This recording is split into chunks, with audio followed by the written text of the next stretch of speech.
Services Administrative Directive that was issued about 2 months ago from Office of Children and Family Services.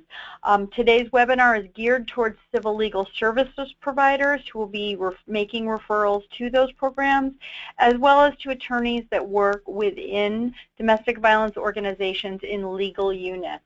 We have a variety of folks who have signed up for the webinar today. If you are a domestic violence organization and you're looking for specific information about how to run your services and how to draft your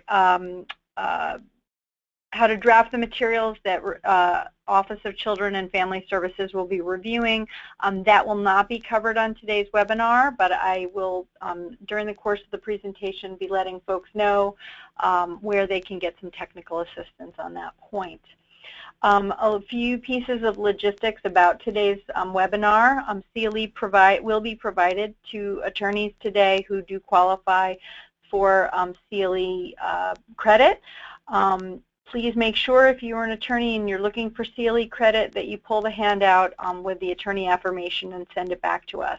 During the course of the presentation, we will read a CLE code that you will then have access to. Excuse me, sorry about that. That you will then have access to, and that will enable you to get CLE credit. Additionally, we will be taking questions throughout the presentation, but we will not be unmuting the phones. So if you do have a question, please use the question tab and type your question in, and we'll be taking questions throughout the program at various points. So my name is Amy Schwartz. I'm an attorney here at Empire Justice Center. I coordinate both the domestic violence program as well as a special grant that we have through STOP funds, through the Division of Criminal Justice Services, to work at the intersection of intimate partner violence and the LGBTQ communities. And it is under this grant that we bring you today's webinar. So let's go right on in. Let's see. Sorry about that.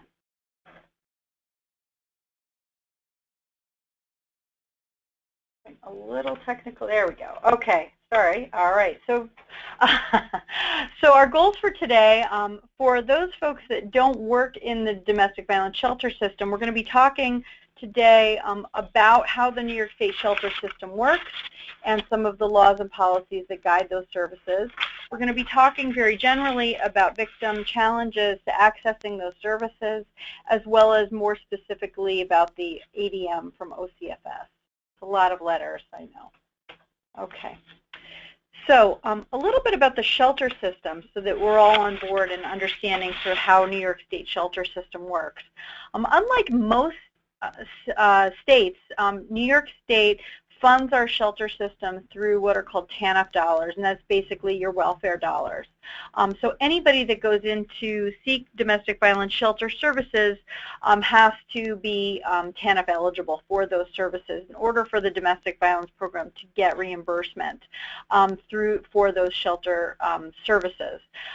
They also generally get piecemeal funding from other state and federal grants. But the largest funder are the TANF funds that are actually a pass-through. So the TANF funds go to New York State, and then New York State administers those TANF funds for providing services for DV shelters. So most of the funding is actually federal funding, but it passes down through New York State. Domestic violence organizations are licensed if they are a domestic violence residential service provider, or they're approved if they're a non-residential services provider. And most domestic violence programs are licensed and approved. So it means that they have a residential and non-residential program. Not all domestic violence organizations are licensed or approved by OCFS. They may be a not-for-profit, but not necessarily be part of the New York State shelter system. So they may be providing shelter services in your community, but not necessarily be a not-for-profit that's licensed and approved. So it's really important to understand that some programs might be subject to this and some might not be subject to that.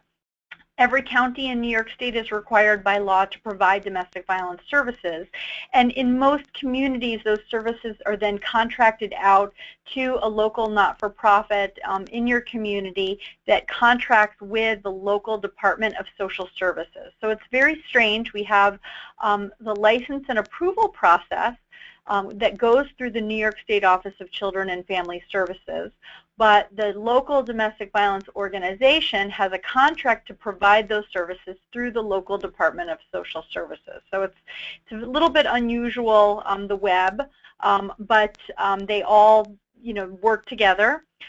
And because the Office of Children and Family Services is the licensing and approving body, they do have the ability to inspect and supervise and do all the things that a licensor and supervisor would do, which is different than the contracting agency.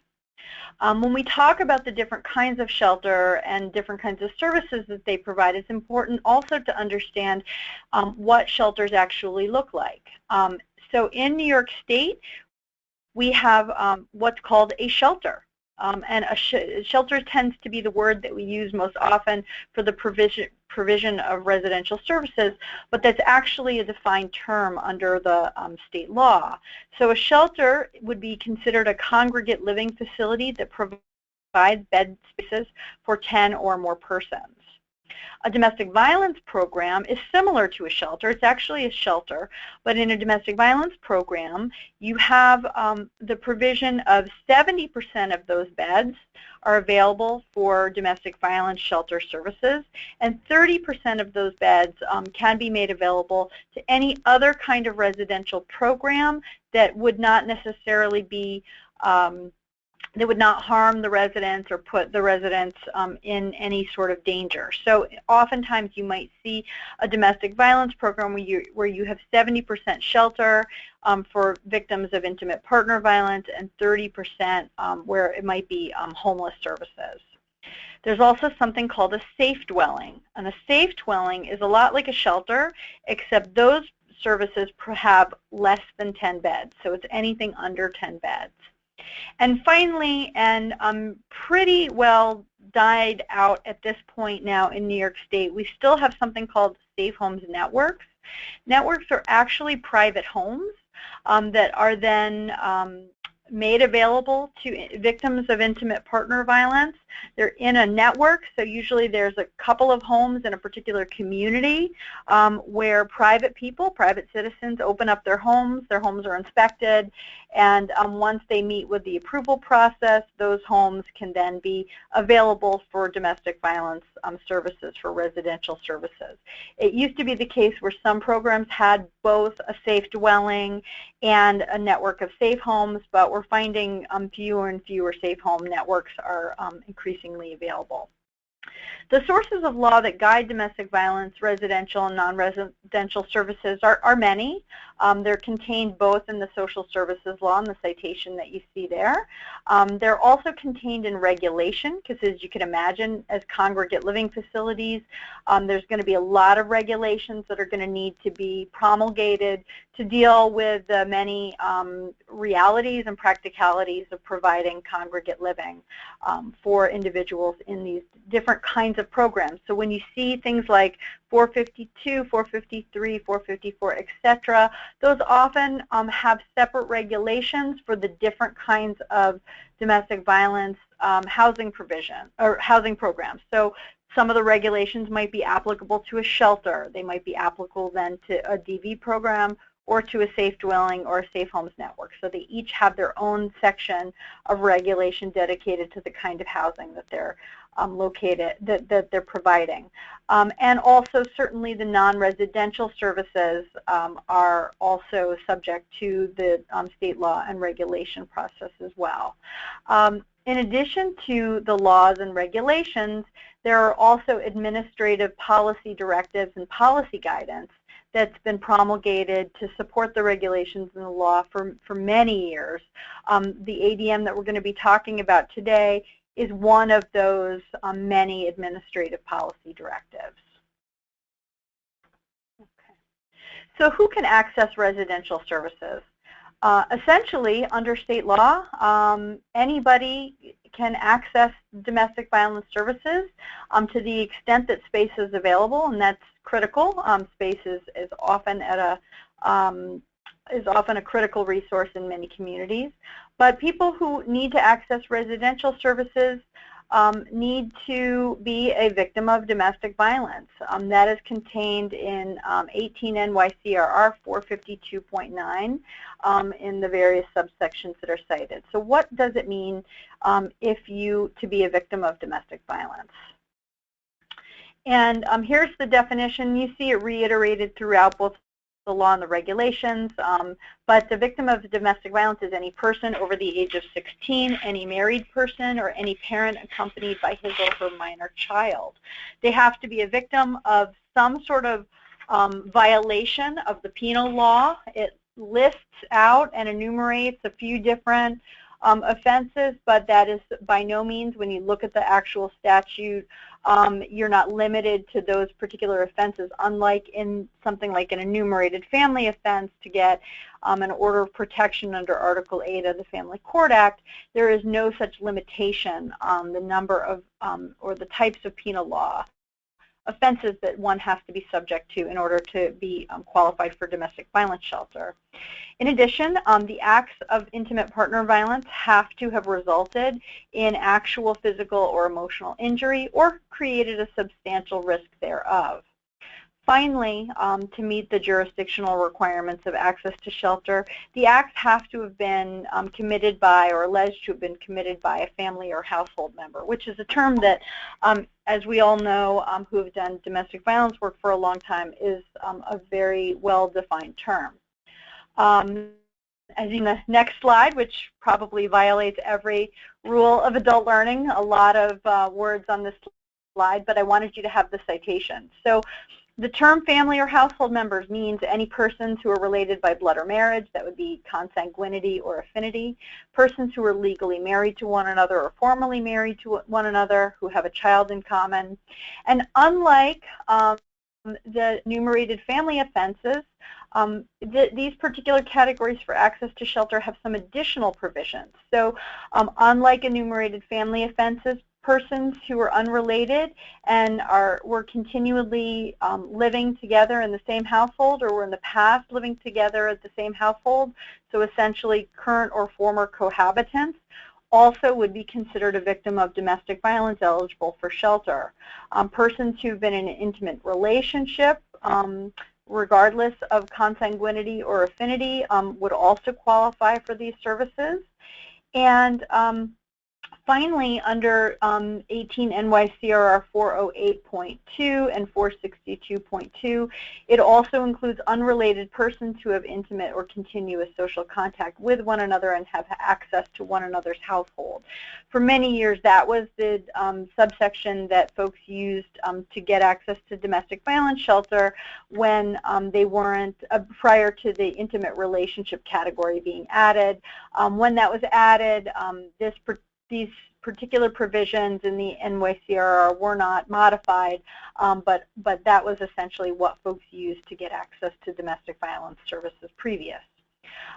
In 2009, following the decision of Martinez versus County of Monroe, that was the decision that allowed domestic violence, or I'm sorry, that allowed individuals who were married in another country to have that same-sex marriage recognized under principles of comity, C-O-M-I-T-Y, in New York State. And when the New York State Court of Appeals declined to further hear that case, at the time, Governor Patterson issued a directive to state agencies to essentially codify the ruling, which was to find that people who were legally married in other countries or states who had same-sex marriages, that those marriages would be recognized and respected in New York. And so that particular OCFS ADM issued in 2009, in fact, would codify that directive from that governor at that time. Okay. So one of the things that you may have noticed when I was going through some of the language on who has access to domestic violence shelter was the language. And what you'll have probably noticed is that despite long-standing service delivery practices so far in New York State, that the laws and the regulations were gender neutral throughout. When they reference victim of domestic violence, they never use the word she. They used he or she throughout. And as somebody that's actually looked through all the laws and regulations many times over the years, they are all gender neutral throughout the laws and regulations. There have never been any explicit exclusions for access to residential and non-residential services based on gender identity, sex, gender expression, etc. There are no exclusions whatsoever for access to those issues, despite the fact that service provision was generally sex segregated and sex specific, both in residential and often in non-residential services as well. Administrative guidance, despite this, was never explicit, and nor were there generally consequences, at least in New York State, for domestic violence programs, despite our general awareness that cisgender heterosexual male victims and many categories of LGBT folks were either not receiving assistance from domestic violence programs at all, or if they were receiving services, often they were in very limited capacity. So, for example, a male victim might call, a gay male victim might call and might be told, well, you can receive some services, but they have to be from our non-residential program. Even though you might otherwise qualify for our residential services, we can't provide services to you. And so you need to find alternative space, or you need to call the local emergency homeless shelter, and you can receive services there and that are of housing nature, and will provide you counseling off-site. So that was often, if services were even provided at all, it might be in that very limited capacity. And despite the knowledge that there were male victims who were from the LGBT communities, that they needed access to services, there was very little mention of it made in any of the regulations, as well as in the administrative guidance. And the only reference I ever found looking through this was in administrative guidance that was issued on May 19th, 2004, and that was from the New York State OTDA, Office of Temporary Disability Assistance, that answers questions often about shelter reimbursement, and because it is a welfare-based system. And in that 2004 administrative guidance, the question, it was a Q&A, and the question was asked, do domestic violence programs need to provide services to male victims? And the answer was that male victims cannot be automatically excluded unless it's determined that the placement will not be conducive to the safety or well-being of the other residents. And often that was the rationale for domestic violence programs for excluding male victims who would otherwise qualify for those services. The rationale was that it was not conducive to the safety or well-being of the other residents. It wasn't conducive to their safety or well-being because the mere presence of having a male-identified person would halt or impact the healing of female residents who were enduring abuse at the hands of male abusers, that it was based on suspicion that screening wasn't easy to do, to screen out somebody who might be an abuser who was seeking access to the shelter as opposed to an actual male victim. And so because people were looked on with suspicion and there weren't great screening tools to determine primary aggressor, or just to determine aggressor at all, there were assumptions made that that the domestic violence programs couldn't accurately screen out victims and keep the residents safe. And there were also assumptions that were made that sometimes by residents, sometimes by staff, that domestic violence programs were intended always to be women-only spaces, and those expectations were never managed. And so people would feel very fearful if there was somebody who was male-identified seeking access to services.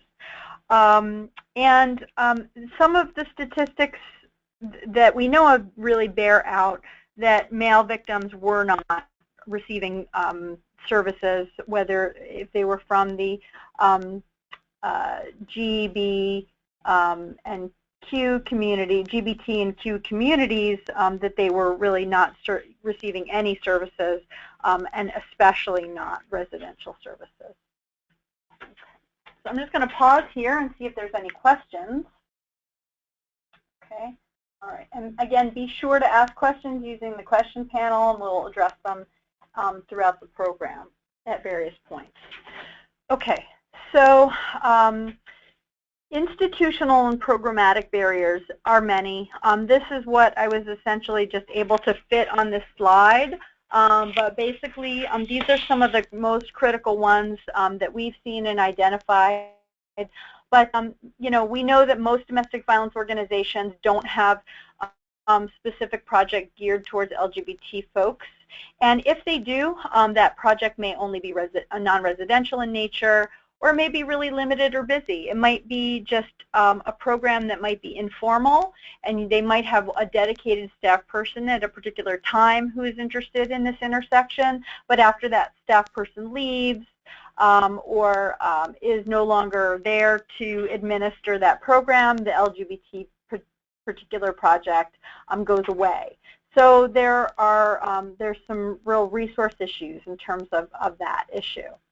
That many of our domestic violence organizations in New York State have female-identified names. So when a program is called Hope for Women or Women's Emergency Services, and I'm not going to necessarily pick on any particular programs that we have, but there are many programs that their name is female-identified. And so when somebody is not a victim who identifies as female, they will naturally think that because that program's name is not inclusive of their experience, that program would be unavailable to them.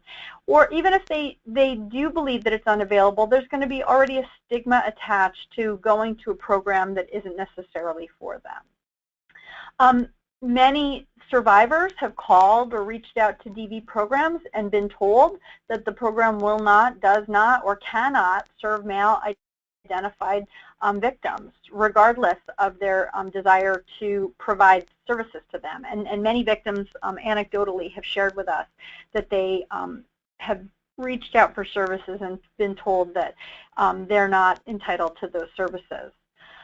And on the flip side, we've had some domestic violence programs over the years tell us that they've been advised by their funders or their local departments of social services that they're not entitled to reimbursement for providing services to male victims, and therefore, because it impacts their bottom line, they are not going to house male victims, even if that is not accurate information. That is what they were told, or that's what they're telling organizations that are trying to seek services on behalf of male-identified victims. We've been advised that victims have been told that they can't receive support group access or other supportive services, but they could receive access to like one-on-one assistance. So there's many domestic violence organizations that say, well, you can come, but you can't come for support groups because that is a woman-only space, and if you want counseling, it's going to have to be one-on-one. Many have only been told that they can only receive services off-site. For those few that have made it in to programs, some have endured harassment or bullying or even discrimination at the hands of staff or other program residents. If they make it in, often staff who have not been trained lack the competency to appropriately and thoroughly serve these communities. They may lack education about LGBT people, about rights, about their particular rights, and as a result, they may not necessarily provide appropriate counseling, advocacy, or referrals. And finally, many domestic violence victims use the internet, use websites and other outreach materials to learn about their rights, to learn about what services may be available to them. And when they access domestic violence organizations' web materials or websites, they may find that those materials are only targeted to groups that are not them. And they may not receive any other information. So, for example, the domestic violence organization may do very little, if any, outreach to any LGBT-specific resources in the community. And so the only way that they're going to learn about those particular services is reaching out directly. So those communities are marginalized in so many different ways. You add to that the fact that there is very little out there around intimate partner violence and the LGBTQ communities. There's not a whole lot of research validating and understanding those experiences. And there are very few community organizations dedicated to those issues. And so when LGBT folks are experiencing intimate partner violence, there are very few places to turn in their own particular communities. There's very little information that might address what is a healthy relationship. And so even if they do make the connection that what they're experiencing is intimate partner violence, when they turn to services in the community for maybe some validation of that, they may not necessarily find it because of some of the materials and outreach that's not available to them. I'm just going to pause here and see if there's any questions. Okay. All right. For the person that's unable to print the slides, Michelle Peterson, our training coordinator, will respond to you. Okay, so the question is, please explain what this cisgender means. Cisgender means when the sex and gender that you were assigned to at birth also is the sex and gender that you believe yourself to be. That's when you are cisgender. It is a term that what you believe your gender identity and expression to be is in line with that was assigned to you at birth. If you are not cisgender, it means that the sex or gender that was assigned to you at birth is not in line with who you believe yourself to be.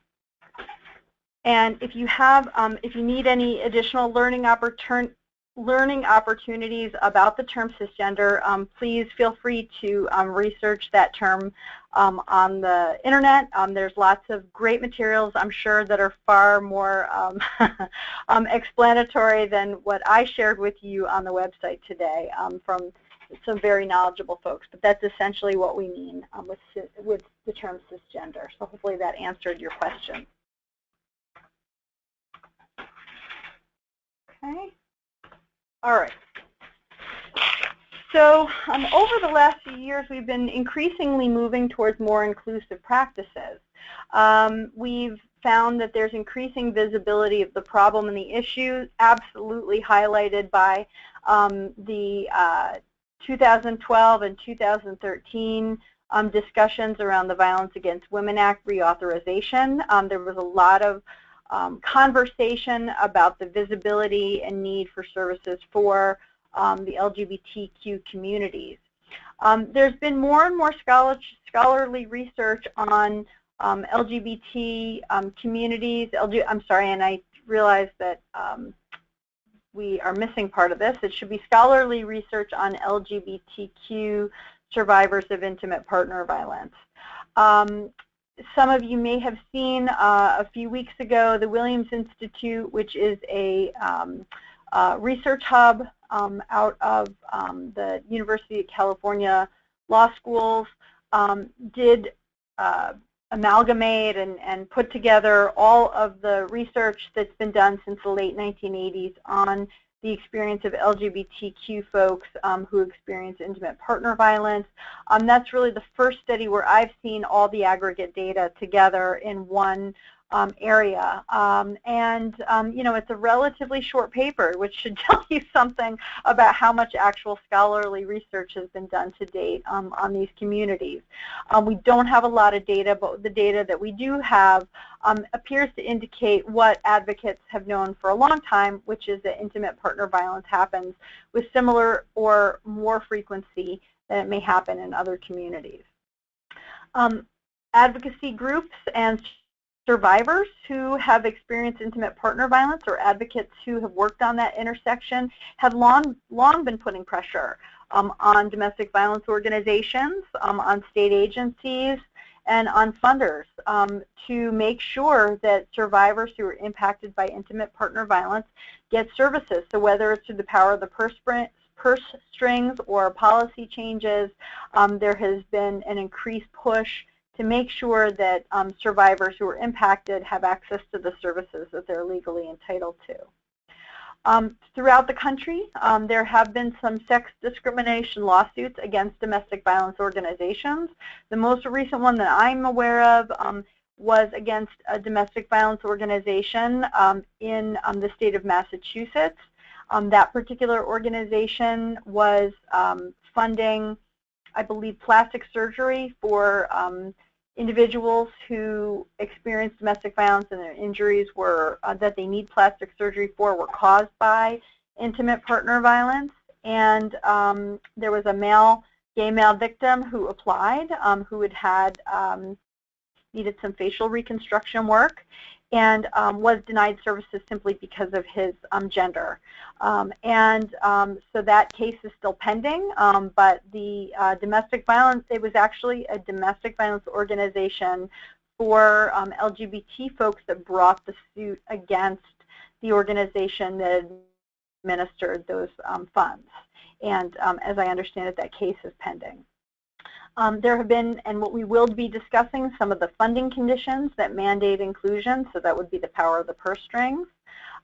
We'll be talking more about changes in law and policy.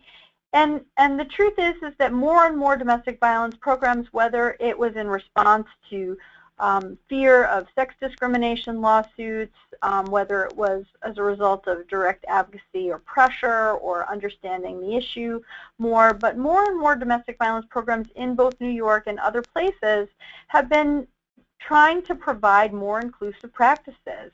And lucky for us, they've really been serving as peer supports to others that are now a little bit later in the game seeking some services. Or making sure that their services are more inclusive. So it's been really terrific having organizations that have been doing this for a long time, that are understanding some of the challenges and pitfalls that domestic violence organizations have, because, you know, making these services more inclusive is not that simple. I mean, saying that you need to be inclusive is really much more challenging to implement than it is to when they're in fact providing those services. When they're trying to manage all of the complicated issues that arise with congregate living, domestic violence organizations have a very hard job. Okay, so this is just a statement that I tried to put together to really talk about what the essence of what we're trying to do here is. Okay. So when we talk about inclusive services, what we're talking about is actual services, and meaningful access to the residential core services that programs are licensed, approved, or otherwise grant funded to provide. On the right side of your screen in the second column, you'll see some services that are listed that are in italics. And those are what are called the core services. So any domestic violence organization that is licensed to provide domestic violence services, these are the core services that they all provide: hotline, emergency housing, information and referrals, advocacy, counseling and support groups, community education and outreach, and children's services. Some programs also provide some of the other categories of services, such as legal, transportation, translation, and other specialized services, or things that they might have specific funding to provide. So when we're talking about the provision of inclusive services, we're talking about this kind of work. We're not just talking about access to shelter. We're talking about hotline, advocacy, counseling, support group, education, etc. Okay, so I'm just going to pause here now and see if there's any additional questions. And Julie, you're welcome. All right, so now would be a good time if you have any questions before we move into the sources of law to ask those. All right, not seeing any. For the attorneys that are on the call today, now would be the time that I'm going to be giving you your CLE code. The CLE code for today's program is Snowflake, SNOWFLAKE. I'm here in Rochester, and we haven't really seen any of those. And I know my friends around the state haven't seen too many of those either. So we thought it would be fitting to have the CLE code be Snowflake and hope that we might actually see a few. All right, I'm just going to check real quick to see if we have any other questions. I'm not seeing any.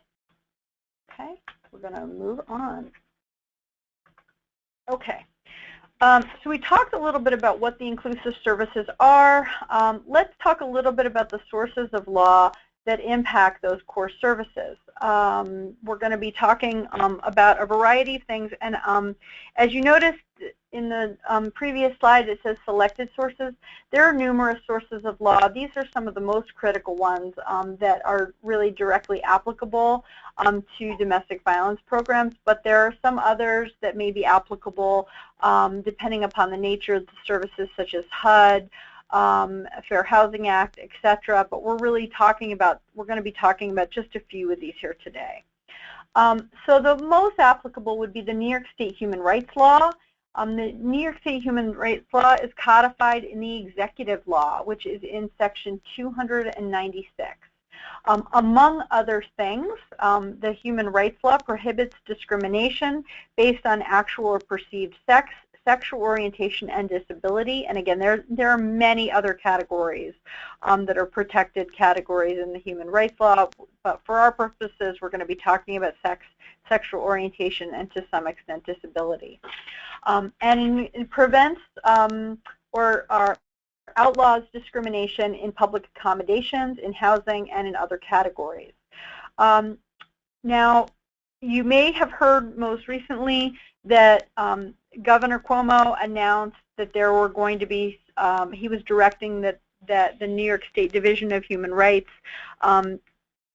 promulgate some regulations to codify essentially what is the case law, which is that there have been numerous cases over the years where folks from the transgender community were seeking protection under the Human Rights Law, and because gender identity and gender expression are not specifically protected statuses, people received relief from discrimination under both the sex category as well as the disability-related category, where the discrimination was based on gender dysphoria. And so what those regulations, which are actually now open for public comment until, you'll see I have the link to those regulations, or those draft regulations that are now in the New York State Register. But those regulations will essentially codify when they're formally passed into the state regulatory guidance. But until that time, we certainly have the case law that has protected folks in the transgender community, while not as thoroughly under the sex or disability related categories. So we know that discrimination based on sex, sexual orientation, disability is outlawed, and that would be one of the sources of law that people would look to determine whether or not providing discriminatory domestic violence services would be against the law. They would be looking at Executive Law Sections 296. Additionally, and in conversations with New York State Office of Children and Family Services that I've had, they also believe that domestic violence provider programs may also be considered what's called a housing accommodation. So they may be a public accommodation and a housing accommodation, depending upon the nature of their services. So at the very least, they're going to be a public accommodation if they're a non-residential service provider, but they're going to be they're more than likely going to fall under the category of housing accommodations if they are a residential services provider. Now, under the executive law, providers of housing accommodations may legally assign rooms to individuals of one sex. So that doesn't necessarily give people the ability to say, well, our entire domestic violence program needs to remain one sex because of this exclusion in the executive law, because it just talks merely about assigning rooms. In most domestic violence shelters, people have their own rooms, or they may share a room with another family or another individual. So in that particular case, a domestic violence organization would be within their rights to provide housing accommodations for that one particular room to individuals of one sex and to have that room be sex designated, but it certainly wouldn't give them license to make their entire organization sex designated. Okay.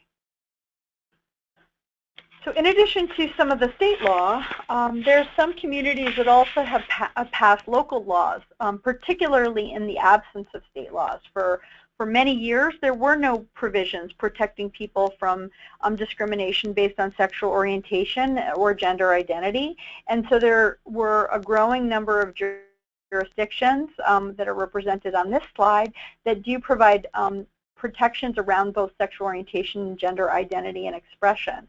And so where a domestic violence organization may be housed in any one of these particular communities, they would be subject to that local law as well as the state law, and particularly if the local law was more protective of individuals than perhaps the state law may be. So you want to look at each particular law, particularly those laws that are based in a county as opposed to a particular city, because it would be county-wide operation, and make sure that the domestic violence organization was in compliance with that local law too. And one thing that I wanted to mention about Office of Children and Family Services that I did not mention in the beginning is that I mentioned that Office of Children and Family Services is the body that will license and approve domestic violence organizations. And one of the ways that they do that is through site visits. I don't know how frequently they do their site visits, but they do have a regular rotation of visiting a site, I believe at least annually. When they do their site visits, they are required to make sure that the domestic violence program that is licensed or approved is in full compliance with any state or local laws. So given that there are state and local laws that deal with anti-discrimination issues that relate specifically to sexual orientation and gender identity and expression, those should have been, or to some extent, they're certainly on the radar now, given the ADM that we're going to be talking about shortly, but at the very least, they should have been looking at some of the compliance with some of those local laws around anti-discrimination protections. Okay. So moving into VAWA, the Violence Against Women Act, as we talked about earlier, was reauthorized in 2013, and the effective date of grant-related changes was October. And among the many provisions that were reauthorized or added was the civil rights provision that's applicable to all VAWA grantees. And like the ADM that we're going to be looking at, it prevents prohibits discrimination on the basis of actual or perceived sexual orientation, sex, and gender identity, as well as a host of other protected grounds. Okay. So I'm not going to read it, but it's really important for you to know that anybody that is VAWA funded is not permitted to discriminate based on these protected categories. And whether you are funded in whole or in part. So if any part of your organization receives any VAWA funding, the entire organization is subject to this anti-discrimination provision. Similarly, if you're in partnership with an organization so for example, some communities have these collaborative grants where like the district attorney's office might be on, and legal aid might be on, and the DV shelter might be on, and then the funds are then funneled through, and they might be STOP funds or LAV funds or grants to encourage arrest funds. If that domestic violence program gets any of those funds, even if they're not necessarily the pass-through, they are subject to that provision. So it may be the case that effective 2013, these domestic violence programs that were receiving this funding were required to be in compliance with VAWA. And what VAWA also says, in addition to the non-discrimination language, is it says if sex segregation or sex-specific programming is necessary to the essential operations of a program, nothing in the anti-discrimination paragraph shall prevent any program or activity from considering an individual's sex. So it does provide some carve-out, and if a program can make the case that remaining or being sex segregated or sex specific in their programming is necessary to the quote-unquote essential operations, they may consider sex in determining whether they're going to serve that individual who is seeking services. However, the other thing that VAWA says is that in those circumstances, grantees may still meet that requirement by providing comparable services to individuals who can't be provided with sex-segregated or sex-specific programming. So it doesn't essentially mean that you can refer once your programs are sex-designated. It means that you may meet that requirement by providing comparable services. It doesn't say you must meet the requirement by providing comparable services. It says that you may meet it.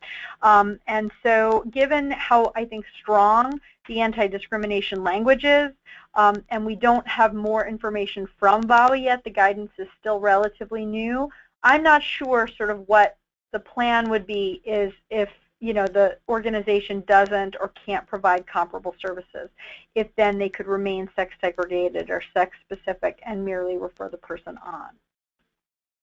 We may know more at a later point. I'm just going to check and see if there's any questions. Okay, not seeing any. I'll continue. Okay. So when a program is VAWA funded, they should not assume that because their services were sex segregated or sex specific in the past or traditionally, that it is necessary to the essential operation of their programming that it remains so. And what VAWA does is they provide in some specific considerations that a program must take into account when determining whether or not their programming should be sex-specific or sex-segregated. And it cannot rely on unsupported assumptions or overly broad sex-based generalizations.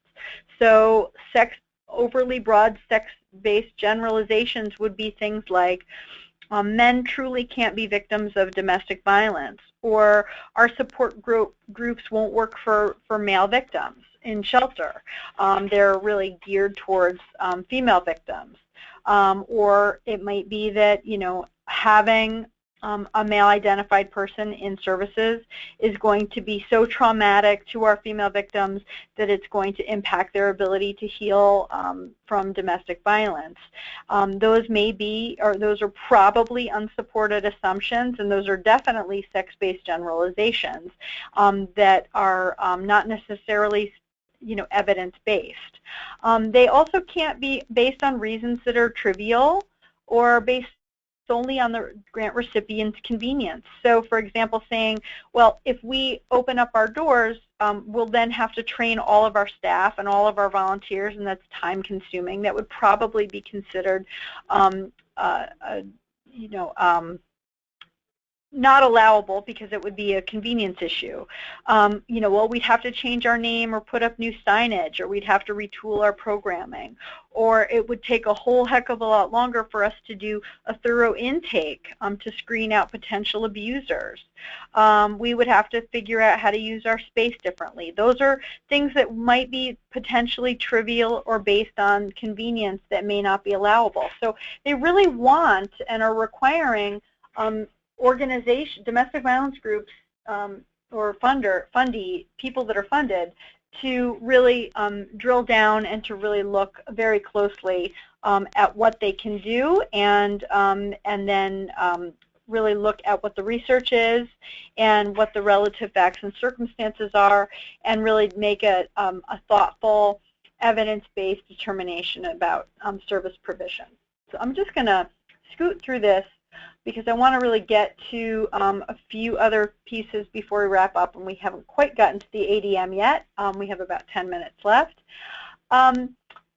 In addition to VAWA grantees and the power of the purse strings, we've also landed on a slide on FIPSA.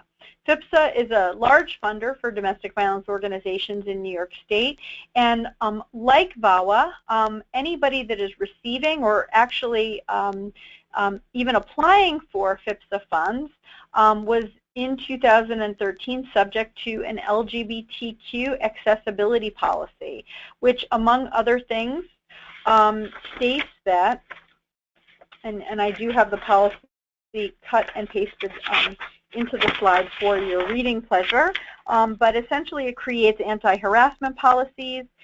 It requires that staff be trained to prevent or respond to harassment or bullying in all forms, that recipients monitor and address claims and take corrective action where there may be harassment or bullying based on sexual orientation, sex, or gender identity, that programming is to be safe, inclusive, and non-stigmatizing by design and in operation.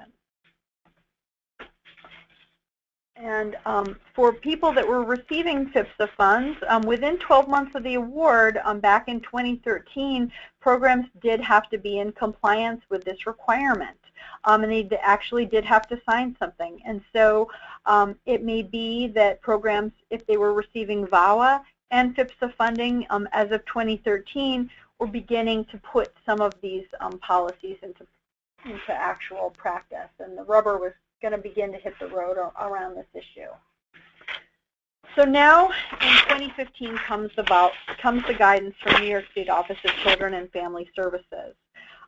It was issued and effective on October 16th, 2015, and not unlike the VAWA and FIPSA pieces, it talks about non-discrimination based on sex, sexual orientation, gender identity, or expression. It actually includes a lot of other categories and protected statuses as well, but the ADM itself is primarily focused on services both for the LGBT community as well as for cisgender heterosexual males.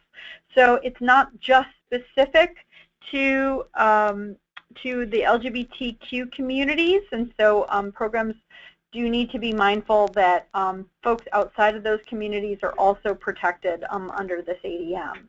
It's applicable to every licensed and approved domestic violence program in New York, even if those programs are not receiving VAWA or FIPSA funds.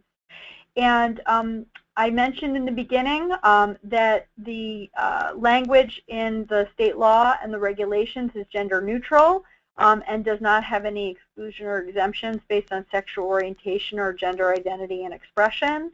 And so they are very clear that this ADM clarifies the requirement that the services have always intended to be broadly applicable regardless of sexual orientation or gender identity and expression. Even though we know that in practice, I'm not aware of any program that was dinged for not providing services, but this is what the requirement is saying, and this is what the ADM is saying. And that they are looking to help programs reconcile both the state law, anti-discrimination protections, as well as the FIPSA and VAWA guidance. And what they do throughout the ADM, when you take a few minutes to read through it, and it's not really that long, is they provide a lot of references to VAWA. So it appears that where they're silent in some parts, that VAWA would be the language that would be applicable.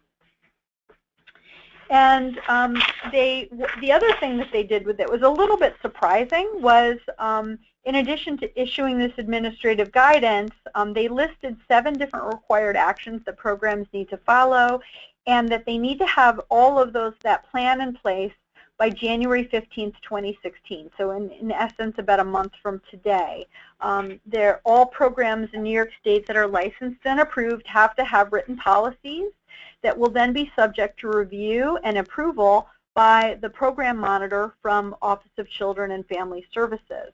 And you'll see listed here the 7 different requirements that they then have to meet. And you'll see that they're not that dissimilar from some of the FIPSA and from some of the VAWA pieces, which is why I spent some time doing that. So once you understand those, you'll really understand what the guidance is looking to do. But the programs have to affirm that they accept program participants regardless of their protected status around domestic violence, around sexual orientation, gender identity, and expression. That they have to indicate that they will prohibit harassment of participants, program participants based on the protected status. Like VAWA, they have to provide a written explanation of why, if they so conclude that their service delivery should remain sex designated. And they use all of the same language that VAWA uses around what evaluative tools that they need to look at when coming to that conclusion. They need to have procedures in place for monitoring and responding to claims of harassment or bullying, as well as plans for training staff to respond to harassment or bullying. They have to review and potentially revise any outreach or educational materials, including websites, to make sure that LGBT folks' experiences are included and that they indicate that they are inclusive and non-discriminatory. And they have to provide domestic violence shelters with updated notice of rights and grievance procedures. One of the things that's really critical is to know that within the existing shelter regulatory structure, domestic violence organizations are already required to provide residents with a notice of rights and grievance procedures within 1 day of their admission into shelter. And so this is really just adding some of those provisions to what they're already required to do. So really just tweaking and updating that. Okay. A residential program for victims of domestic violence cannot categorically determine that a person is a danger to themselves or others, or will substantially interfere with the health, safety, and welfare of others solely based on that person's sexual orientation or gender identity and expression. So basically, that provision that we talked about earlier that was often relied on by DV organizations to deny services, they basically took that and flipped it and said that essentially you cannot categorically deny somebody based on that, on sexual orientation or gender identity and expression.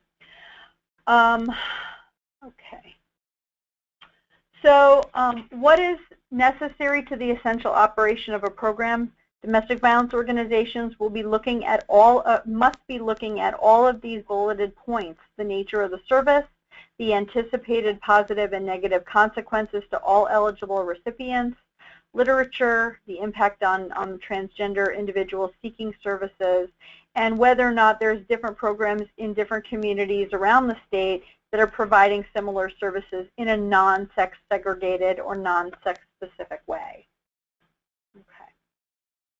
So sorry about that, folks. I'm just going to move to the last few slides in the interest of time, and all this stuff you can read at your leisure. But what can you expect by January 15th, 2016? What we believe you can expect is that the domestic violence program in your community or programs in your community will have some sort of plan in place. Domestic violence organizations were basically given 2 months to flush something out. So I just don't believe that the plans are going to be as thorough as a DV program might need them to be or want them to be, but they're going to have something in place for their program monitors. And so, you know, we may find that some programs are really struggling to meet this deadline because they don't have anything fully flushed out. Programs that may have been getting VAWA and FIPSA funding and have been working towards inclusion may have been doing this for a while, and so their programs may be a lot more flushed out. So we don't know, and it may not be a big change for them. you may find that your program in your community may still believe that they can operate in a sex-designated manner, and they may, in fact, be able to do that. But it's really up to Office of Children and Family Services and the program monitors to determine whether or not that program can or should be operating in that capacity. They may need some technical assistance. They may need it from you, from any of the other bodies that provide technical assistance around this issue. But I think the most important takeaway is for you to know that programs in compliance with this ADM may begin to accept folks in the LGBT community really before they're fully trained on how to serve them well and how to serve them appropriately. And so you'll want to prepare your clients for mistakes or challenges that are bound to occur as they try to access those services that aren't really necessarily fully prepared for them. Okay. And certainly, given that there's now really clear guidance as well as grievance procedure processes, if your client's denied services or discriminated against by a domestic violence organization, on this slide are the list of things that you could consider utilizing if you wanted to seek redress or intervention. Okay. Finally, if you have any technical assistance questions or any training needs around this intersection or around this issue, Empire Justice Center is available to answer any of those questions that you may have. And I know that there's going to be some folks leaving the call now because we're at time, but I will be happy to stay on a little bit longer and entertain questions that people may have. So if you have any questions that you haven't asked yet, now would be definitely the time to do that. I'm just going to scroll down here and see if there's anything that hasn't been asked and answered yet. Okay, I'll just give it another minute or two. For all of you that are on the call today, please be sure to download the materials. If you're an attorney and you are looking to have your CLE credit, make sure that you get the attorney affirmation completed and filled out and sent to Michelle Peterson, our training coordinator, so that she can issue you CLE credits. I'll give it just another minute, and if not, we will conclude today's program. Okay, I see one question here. Okay, do you know who are providing trainings? I'm going to assume that's training on how to comply with this OCFS mandate, or who are providing trainings around the intersection of intimate partner violence and LGBT issues, or training on legal rights. But I'll break it down a little bit. So there is going to be some training that's going to be provided to domestic violence programs that was, I think it was announced today or yesterday. And it's going to be hosted by the New York State office, New York State Initiative, New York State Coalition Against DV. Sorry about that. It's going to be hosted on January 7th or January 8th.